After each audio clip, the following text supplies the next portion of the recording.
Welcome to this NFL Nexus explainer. If you really look closely at the gridiron, you realize pretty quickly that the most brutal collisions, they actually happen behind closed doors. Today, we're dissecting a positional war inside the Washington Commanders facility. And guys, this is a battle with stakes so incredibly high, the collateral damage could literally derail an entire franchise. If you want to survive the relentless news cycle of the NFL, you need to be informed, so hit that subscribe button, drop a comment with your thoughts, and consider joining as a channel member to support what we do. Okay, let's face the reality of Washington right now. Everything changed in a matter of seconds. Seriously, when that final card was turned in at the NFL draft, the tectonic plates beneath the Washington Commanders roster, they violently shifted. Because in the NFL, a draft pick is never just a name on a piece of paper, right? It's a direct threat. It's a ticking clock. For the veterans sitting comfortably in their assumed roles, that single fleeting moment on draft night was like a deafening alarm. We're talking about careers hanging in the balance here, millions of dollars suddenly at risk. And for a franchise absolutely desperate to protect their massive investment in a rookie quarterback, every single roster spot is a matter of pure survival. So let's dive right into this.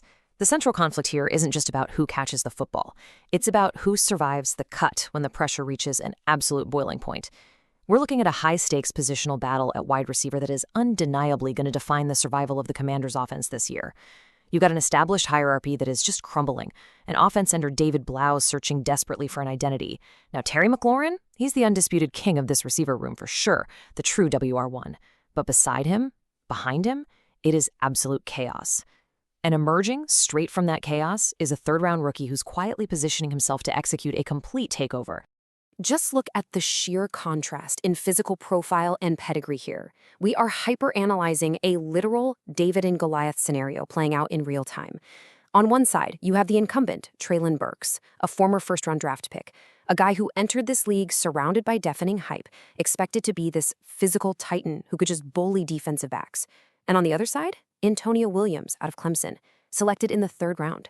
He stands at just 5'11" and weighs a mere 187 pounds. On paper, the veteran should easily hold his ground, right? Burks has the draft capital history, he has the NFL experience, but look, in this league, past draft capital is a ghost. It can't block for you, it can't run routes for you. The Commanders honestly don't care where you were drafted years ago. They only care about what you can do for them tomorrow. And right now, this 187-pound rookie is casting a very, very large shadow.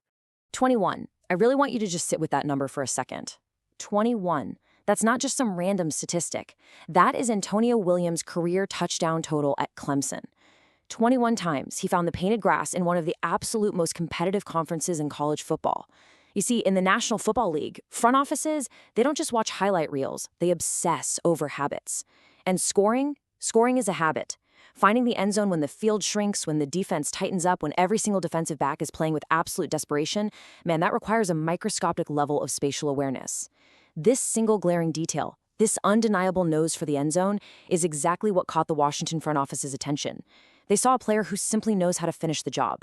But it actually gets deeper than that. Look at this quote from draft analyst Dane Brugler over at The Athletic. He described Williams with a phrase that should honestly send chills down the spine of any defensive coordinator. He said, he competes with a slow heartbeat. Let's dissect that for a second. What does a slow heartbeat actually mean in the context of professional football? Imagine the trenches of the NFL. It's violent. It's deafening. You've got 300-pound men trying to literally tear your quarterback apart.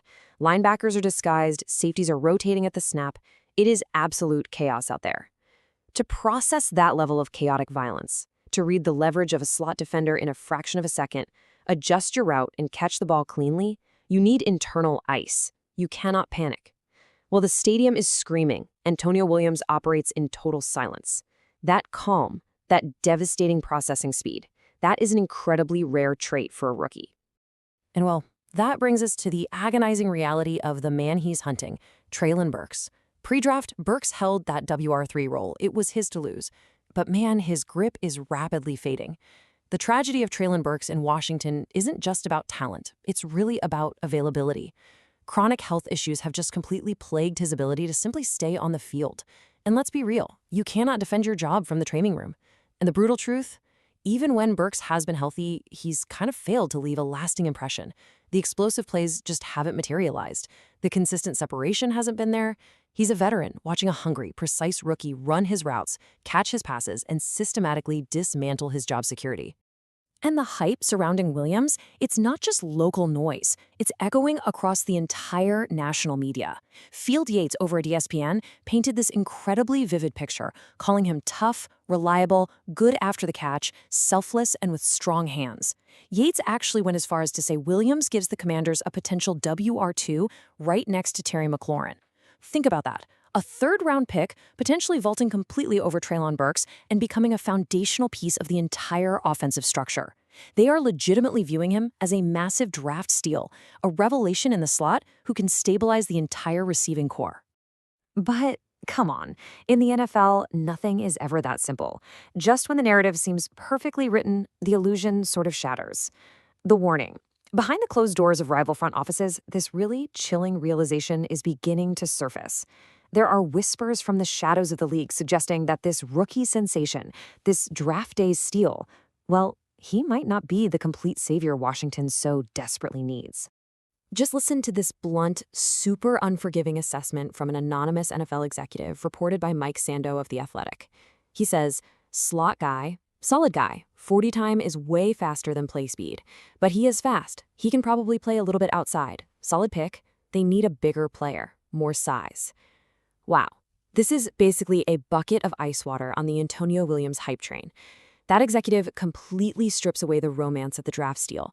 Sure, he's solid. Yes, he's a slot guy. But look at that glaring critique. They need a bigger player. They need more size.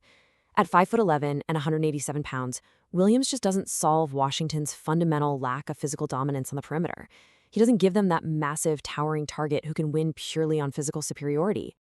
And then there's honestly the most damning phrase in that executive's quote.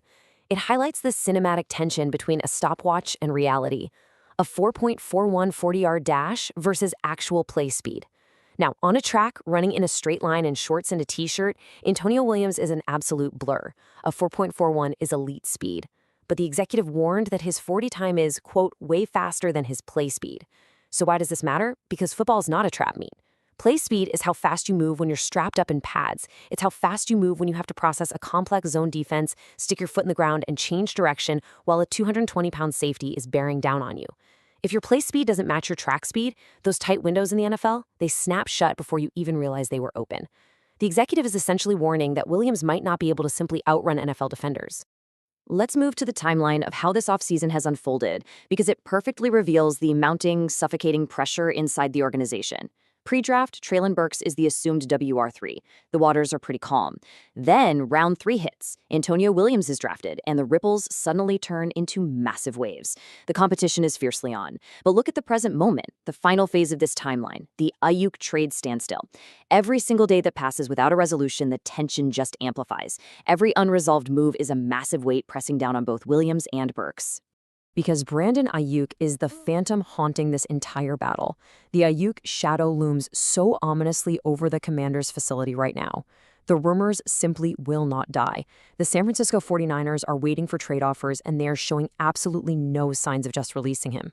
But everyone in the league knows the Commanders have the financial ammunition, they have the cap space to hand Ayuk a massive contract. If Washington pulls the trigger and brings in a true elite, physically dominant receiver like Ayuk, the entire landscape detonates. Luke McCaffrey's wide receiver bid, dead. Williams gets pushed strictly into a rotational slot role. And Treylon Burks, man, he might be pushed off the roster entirely. They're literally all fighting for their lives while staring at the door, just waiting to see if a superstar walks through it. And you might be wondering, why is the front office so desperate to figure this out? Why is the pressure so absolute? Well, 30. This isn't just a number. This is a massive failure. According to Breacher Report, the Washington Commanders' defense ranks 30th in the NFL heading into the season. 30 out of 32. I really need you to understand the severe urgency this creates. When your defense is this abysmal, your offense cannot afford to just be okay. Your offense cannot afford to punt. They are going to be bleeding points every single Sunday. And that forces the offense to score in buckets, literally just to survive the first half. Let's slowly examine the anatomy of this disaster. Yards allowed, 32nd. Dead last. Pass defense, 28th. Run defense, 30th. This unit is practically broken at all 3 levels. Gary Davenport of Bleacher Report pointed out that they have unproven talent, a super shaky cornerback core, and an edge rush that is terrifyingly thin. So what happens when a defense literally cannot make a stop? It forces your quarterback, Jaden Daniels, the absolute crown jewel of this franchise, into high-risk, desperate shootouts. It forces a rookie quarterback to play from behind, chucking the ball 45 times a game against defenses that know exactly what's coming. It's a recipe for disaster. Because of that defensive nightmare, the Commanders have been forced to design an incredibly fragile tactical survival plan. Step 1. Use play-action passing. They want to operate under center, use misdirection, and really try to slow down the opposing pass rush. Step 2. Keep Jaden Daniels safe. The absolute priority of this entire organization is ensuring their franchise quarterback does not take unnecessary hits. They do not want him scrambling out of pure panic and risking a major injury. Which leads us to the most critical unbreakable rule of Step 3, receivers must get open, instantly. Because if the receivers cannot uncover, the play action fails, Daniels holds the ball, the pocket collapses, and the franchise's future takes a violent hit to the turf. And so the absolutely crucial point here boils down to this single word, separation. It's the ability to beat man and zone coverage, cleanly, reliably, and on time. Remember that executive's warning from earlier? Antonio Williams might not have the blazing play speed to just sprint right past defenders. Therefore, his route running, his leverage, his technique, his ability to separate in a phone booth is literally the only thing that will keep him on the field. Antonio Williams' entire career, and by extension the offense's ability to protect Jaden Daniels, will rise or fall on this microscopic trait. If he can't separate, the system breaks. If Burks can't separate, the system breaks. Which brings us to the ultimate, kind of terrifying, unresolved question. Is this enough? Is a 187-pound rookie who might actually lack true NFL play speed, a struggling veteran in Treylon Burks who just cannot stay healthy, and an unproven Luke McCaffrey, is that enough firepower to place alongside Terry McLaurin? Is that enough to support a rookie quarterback who is inevitably going to be dragged into desperate shootouts week after week because of a historically bad defense? The margin for error here is totally non-existent. If this receiving core fails to elevate, Jaden Daniels is going to be the one paying the physical price. The reality is, the battle isn't over yet. The pads are going to crack, the cuts will be made, the ghost of Brandon Ayuk is going to continue to hover over that facility. But until someone steps up and proves they can be the exact shield Jaden Daniels needs, the fate of the Washington Commanders remains balanced on a razor's edge. So what do you guys think? Does Antonio Williams have what it takes? Or is the front office staring at a glaring weakness? Let me know your thoughts in the comments below. And hey, if you enjoyed this explainer, make sure to hit the like button, subscribe to NFL Nexus, and please consider becoming a channel member to support more deep dives just like this one. Stay vigilant, because the season is approaching way faster than you think.